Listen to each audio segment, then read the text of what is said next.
윤석열 대통령이 오늘 예정됐던 고위공직자 범죄수사처 조사에 출석하지 않았습니다.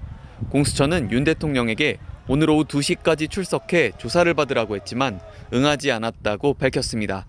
공수처는 내일 오전 10시 재차 출석을 요청했습니다. 계속 조사에 불응할 경우 강제 인치나 구치소 방문 조사 등도 검토할 것으로 보입니다. 하지만 윤 대통령이 공수처 조사에선 더 이상 할 말이 없다는 입장인 만큼 검찰로 이첩된 이후 처음부터 조사가 이뤄질 것으로 보입니다. 앞서 오늘 오전 서울 서부지법 차은경 부장판사는 증거인멸에 염려가 있다며 윤 대통령의 구속영장을 발부했습니다. 윤 대통령은 12.3 비상계엄 선포와 후속 조치가 정당한 통치행위였다고 주장하면서 공수처의 체포와 법원의 구속영장 발부가 부당하다는 입장입니다. 변호인단 역시 법원의 영장 발부 판단을 받아들이기 힘들다며 구속적 부심사 청구 등 대응 방안을 검토하는 것으로 알려졌습니다.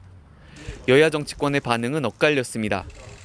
권영세 국민의힘 비상대책위원장은 재작년 이재명 민주당 대표의 구속영장 심사 시 법원은 제1야당 대표로서 공적 감시 비판 대상이며 피의자 방어권 보장이 중요하다는 이유를 들어 국회 체포동의안에도 영장을 기각한 바 있다며 현직 대통령에 대한 구속 수사를 하겠다는 똑같은 잣대가 야당 대표에게도 적용돼야 한다고 지적했습니다. 김성애 더불어민주당 대변인은 서면 브리핑을 통해 내란 범죄의 주동자에게 맞는 상식적인 법원의 판단이라며 무너진 헌정 질서를 바로 세우는 초석이라고 평가했습니다. 그러면서 공수처가 엄정하고 철저한 수사를 해야 할 것이라고 촉구했습니다.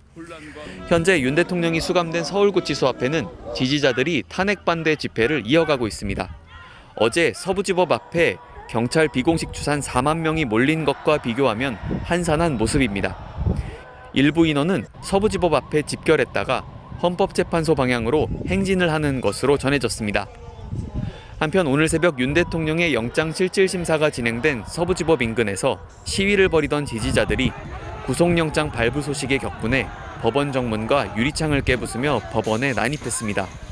경찰은 기동대 등 총 1,400여 명을 투입해 시위대를 진압했고 이 과정에서 시위대 86명이 현행범으로 체포됐습니다. 이에 대해 윤 대통령은 평화적 방법으로 의사를 표현해달라는 메시지를 변호인단을 통해 밝혔습니다. 또 경찰도 강경 대응보다 관용적 자세로 원만하게 사태를 풀어나가길 바란다고도 전했습니다. 검찰은 서울 서부지법에 관련 전담팀을 꾸리고 주요 가담자들을 전원 구속 수사하는 등 엄정 대응에 나설 방침입니다. OBC 뉴스 손세준입니다.